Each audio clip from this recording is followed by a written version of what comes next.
বাড়িতে কিভাবে খুব সহজেই চটজলদি চিংড়ির মালাইকারি বানাবেন তা ঝটপট স্টেপ বাই স্টেপ দেখে নিন।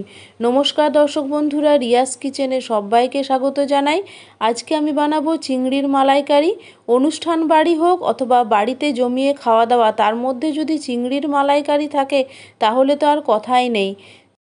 প্রথমে আমি চিংড়ি মাছগুলোকে ম্যারিনেট করে নেব।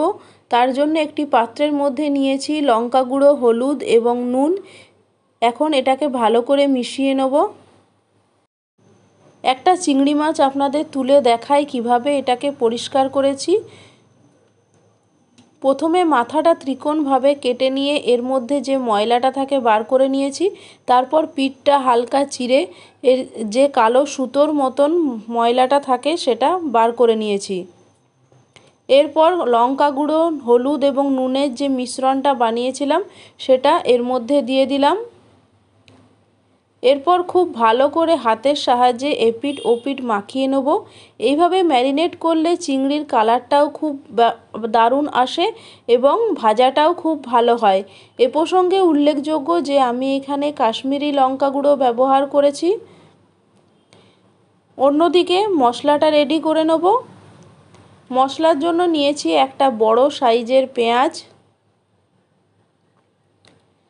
পেঁয়াজটা কিউব করে কেটে নিয়েছি। এরপর 10-12টা রসুন নিয়েছি এবং 1 ইঞ্চি মতো আদা নিয়েছি, 2টো শুকনো লঙ্কা ও 2টো কাঁচা লঙ্কা। এরপর ভালো করে পেস্ট বানিয়ে নিলাম। এটাই হচ্ছে আসল মশলা। টক দইটা ব্লেন্ড করে নিয়েছি মিক্সিতে। এখন আমি নারকেলের দুধটা বার করে নেব। তার জন্য আমি 1 কাপ মতো বা 1 বাটি মতো কোরানো নারকেল একটি বাটির মধ্যে ঢেলে দিলাম এবং এরপর উষ্ণ গরম জল দিলাম। আধ ঘন্টা মতো রেখে দেব। তারপর এটাকে মিক্সিতে ভালো করে পেস্ট করে নেব। এইভাবে কিন্তু নারকেলের দুধটা খুব ভালোভাবে পাওয়া যাবে। এখন ছাঁকনির সাহায্যে খুব ভালো করে দুধটাকে ছেঁকে নেব।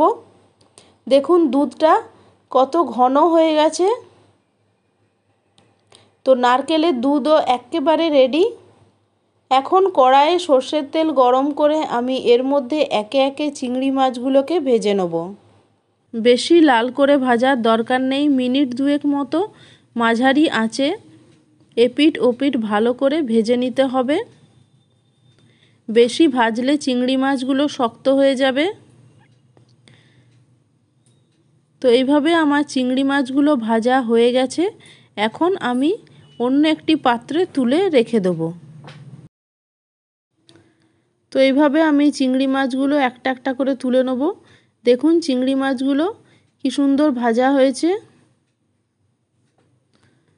এরপর ওই তেলের মধ্যেই আমি 1/2 চামচ মতো ঘি দিয়ে দেব।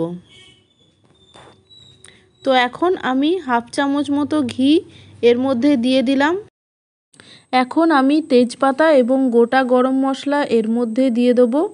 গোটা গরম মশলা বলতে এখানে দারুচিনি, এলাচ এবং লবঙ্গ নিয়েছি। এখন তেলের মধ্যে আমি দিয়ে দিলাম। অল্প একটু ভাজার গন্ধ উঠলে যে মশলাটা আমি বেটে রেখেছিলাম অর্থাৎ পেঁয়াজ, আদা, রসুন, শুকনো লঙ্কা এবং কাঁচা লঙ্কা, সেটা এর মধ্যে দিয়ে দিলাম। মিনিট 2 মতো ভেজে নেব যাতে এর কাঁচা গন্ধটা চলে যায়। এরপর দিয়ে দিলাম হলুদ গুঁড়ো এবং কাশ্মীরি লাল লঙ্কা গুঁড়ো। অল্প একটু নাড়াচাড়া করে নেব। এই রেসিপিটা অবশ্যই আপনারা বানিয়ে দেখবেন, দারুণ লাগে খেতে। এখন আমি এর মধ্যে দিয়ে দেব টক দই, যেটা মিক্সিতে ব্লেন্ড করে রেখেছি। টক দইটা মশলার সাথে ভালো করে মিশিয়ে নিলে টেস্ট দারুণ হয়। তো এখন টক দই মশলার সাথে কষানো হয়ে গেছে। এরপর আমি নুনটা দিয়ে দিলাম। নুনটা দিয়ে অল্প একটু নাড়াচাড়া করে নিলাম। এই পর্যায়ে একটু জল দিলে ভালো হয়। জল দেওয়ার পর 1 মিনিট মতো কম আঁচে আমি মশলাটা কষিয়ে নেব। তো 1 মিনিট পর আবার ফিরে আসব। দেখুন মশলাটা কষানো হয়ে গেছে, তেলটা বেরিয়ে এসেছে। এখন এই অবস্থায় আমি নারকেলের দুধটা এর মধ্যে দিয়ে দেব। নারকেলের দুধটা আমি যেভাবে বার করেছি সেরকমভাবে করলে কিন্তু দুধটা ভীষণই ঘন হবে। মালাইকারির ঝোল ফুটতে শুরু করেছে। এখন এর মধ্যে আমি আগে থেকে ভেজে রাখা চিংড়ি মাছগুলো দিয়ে দেবো। তো আমি খুব সাবধানে এখন চিংড়ি মাছগুলো এর মধ্যে দিয়ে দেবো যাতে ভেঙে না যায়। এরপর ঝোলটা ঘন করে নিতে হবে ভালো করে ফুটিয়ে। সবার শেষে দিয়ে দিলাম ভাজা মশলা অর্থাৎ রোস্টেড জিরা পাউডার 1 চামচ মতো চিনি ব্যালেন্স করার জন্য, আপনারা চাইলে নাও দিতে পারেন, এবং অল্প একটু গরম মশলা গুঁড়ো। ব্যাস মালাইকারি একদম রেডি। ওপর থেকে কয়েকটা কাঁচা লঙ্কা এর মধ্যে দিয়ে দিলাম। এখন একটি প্লেটের মধ্যে সার্ভ করে আপনাদের দেখাই চিংড়ির মালাইকারিটা কেমন হলো। এইভাবে আপনারা খুব সহজেই চিংড়ির মালাইকারি কোনো রকম ঝামেলা ছাড়াই বানিয়ে নিতে পারেন। আগে থেকে মশলাগুলো রেডি করা থাকলে কিন্তু মালাইকারি বানাতে খুব একটা কষ্টকর নয়। তো এইভাবে আপনারা খুব সহজেই মালাইকারি বানাতে পারেন।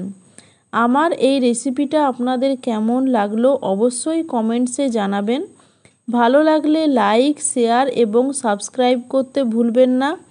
ফেসবুকের বন্ধুরা প্লিজ স্কিপ না করে ভিডিওগুলো দেখবেন এবং পেজটিকে ফলো করার অনুরোধ রইল। আবার অন্য একটা রেসিপি নিয়ে আপনাদের সামনে চলে আসব। আপনারা সবাই ভালো থাকবেন, সুস্থ থাকবেন এই কামনাই করি।